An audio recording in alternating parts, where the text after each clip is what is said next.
Hi guys, I'm Ankit. In this video, we shall see another problem on LeetCode.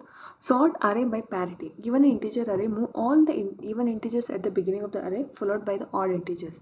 So what they told in the question is they are given an array. It contains even and odd integers, and what we need to return is we have to return the even integers. All the even integers in the array must be in the beginning of the array and end of the array, that is followed by the even integers. All the odd integers should be present in the array.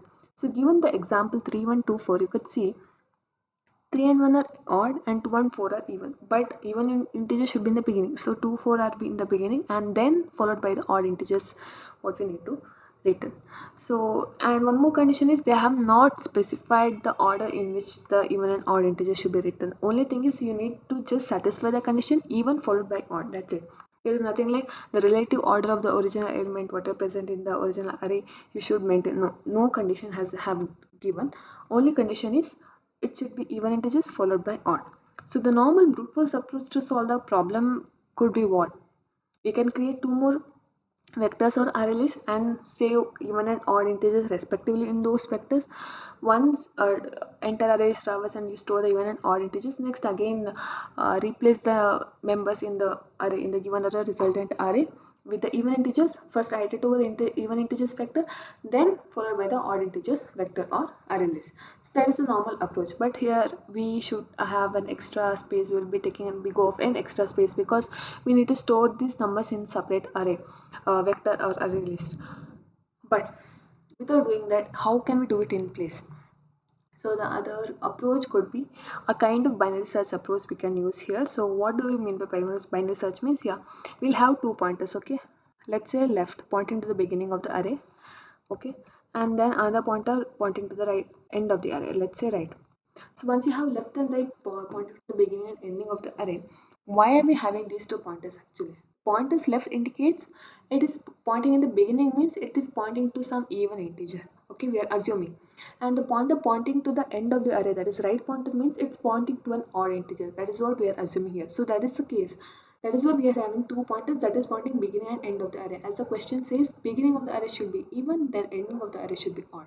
So with respect to that, we are having two pointers left and right in the beginning and end of the array, that is indicating the even and odd integer respectively. So now with these two pointers, as you know, what do we do in binary search? Until the left lesser than right, that is a normal condition we do. So until left lesser than right, what we do is, suppose we have left.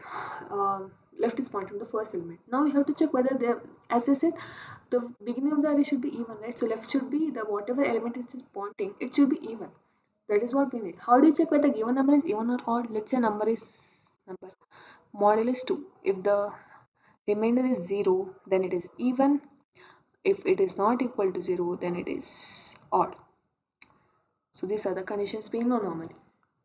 Now we have a left pointer point at the beginning of the array. Now check whether 2 is even or odd. Is it even? Yes, it is even.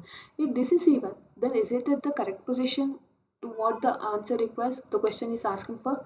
Yes, it is in the correct position. So what we do is just increment the left pointer. Okay, that means until, okay, I'll tell you later again. So 2 is even number and it is at the correct position, that is the beginning of the array. So increment the left pointer. Again check whether 4 is even or odd. It is even. So even that is also in the correct position, beginning of the array itself, because before to this there is no odd integer present, right? So increment the left pointer again. Now check 5. Is 5 is even or odd? This is odd.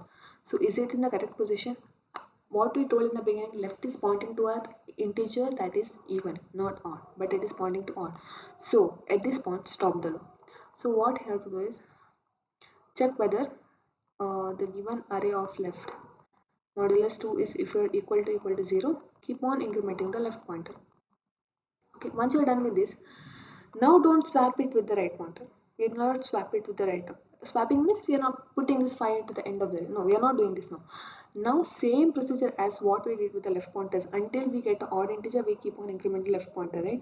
Same thing in the contradictory, we do it with the right pointer as well. Until you find an even integer, you keep on decrementing the right pointer. So first check, 1 is even or odd? Odd. Is it in the correct position? Yes, as the right pointer should be pointing to an odd integer. Okay, decrement right pointer. Again 9, it is odd. It is in the correct position. That means again decrement right pointer. Now 8, it is even. So, but right pointer should be pointing to an integer that is odd. So at this point, again stop the loop. So same thing. Array of right modulus 2. If it is not equal to 0, keep on decrementing the right pointer. Okay. So once these two are done, now we need to do the swapping. So you keep on incrementing right pointer until you find the odd integer. Keep on incrementing the left pointer until you find the odd integer, and keep on decrementing the right pointer until you find the even integer. Once you are done with this, stop the loop at both. At this junction, we have to swap these two elements, 8 and 5. So now do the swapping. How do we do swapping? In C++, we have a inbuilt swap function, or else let's create a temporary variable, okay, in the beginning, and we'll store 5 in this. That is array of left. Now array of left can be modified because 5 is stored in some other variable. So array of left will be equal to array of right, that is 8. So as array of right 8 is stored in array of left. So once you have stored 8 here and temp is containing 5. Now array of right can be equal to array of left which is being stored in the 5. So array of right will be equal to temp. The swapping is done. So once you're done with swapping, now again start with the loop. Is left is pointing to 8? Not 8. Even integer? Yes, it is. So it's a correct position. Again increment. Is this is even integer? Yes. Again increment. This is an odd integer. Stop the loop. 7 is odd. Same. Now go ahead with right pointer. 5. Is it even or odd? Odd, correct. So again decrement the value. Even or odd? 7 is odd, correct. Decrement the value. Again check whether 6 is even or odd. It is even. So at this point you have to stop the loop. Now at this point when you have right over here and left here pointing to 6 and 7. At this point, do we need to do swapping? No. Why? Right is crossing the left. We had given left lesser than right. So what another thing we have to do is before swapping, before doing this swapping, you have to check if left is lesser than right. Only then you do the swapping. Here in this case, when you did 5 and 8, left was lesser than right. So you did the swapping. But when right and left are crossed, you should not do swapping. So that is the condition which we need to check again. So in the beginning you check whether left lesser than right, and before to swapping also you need to check whether left is less than right. If that is the case only you need to do the swapping, otherwise not. And one more edge case which we need to take care of is, let's say the array is 2, 4, 6, 8. Okay, you have left pointer and right pointer. So left lesser than right, beginning, yes. You have to keep on incrementing left pointer until you find an odd integer. So if this is even, yes, increment. 4 is even, increment. 6 is even, increment. 8 is even, increment. Now left is pointing out of bound. So here one more condition should be given, whether left is lesser than the size of the array. Again right also should be greater than equal to 0.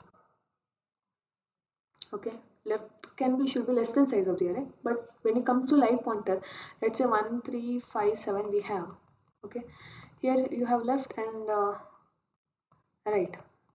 So for left pointer until you find the even, you should be implemented. This is not even, this is odd, stop the loop. But when it comes to right pointer, this is odd, decrement, odd, decrement, odd, decrement, odd, again decrement. Again, we're having out of bound. So you have to stop the loop until you have right lesser than greater than equal to 0, and this should be lesser than size of the array.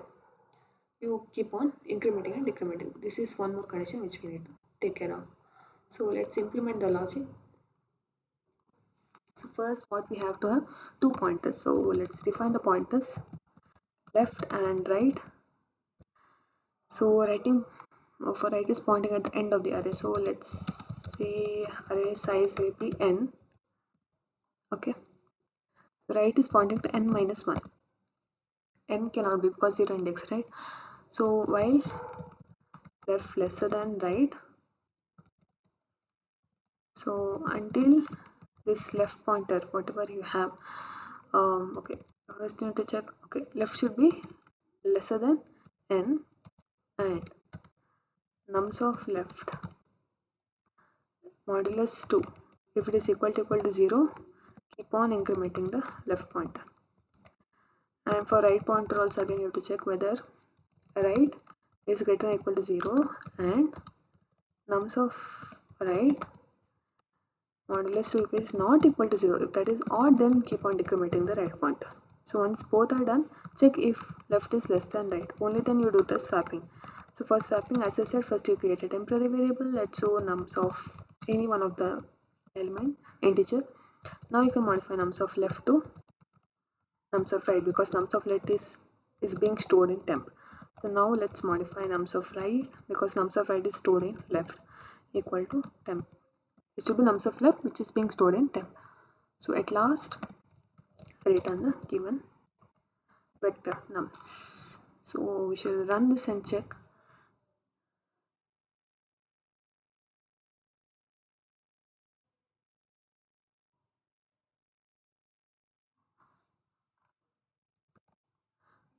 It was a network error. Okay, yeah, so it's getting submitted. So for Java also the same logic, nothing changed in that program. So you check whether left lesser than right. Yeah, here you can either check left lesser than right or the given condition whatever I had to. So it is only you can stop the loop. You need not to iterate toward the end of the array. Yeah. So we shall submit this also and yes, successfully submitted. If you understood the concept, please do like the video and subscribe to the channel. We'll come up with another video in the next session. Until then, keep learning. Thank you.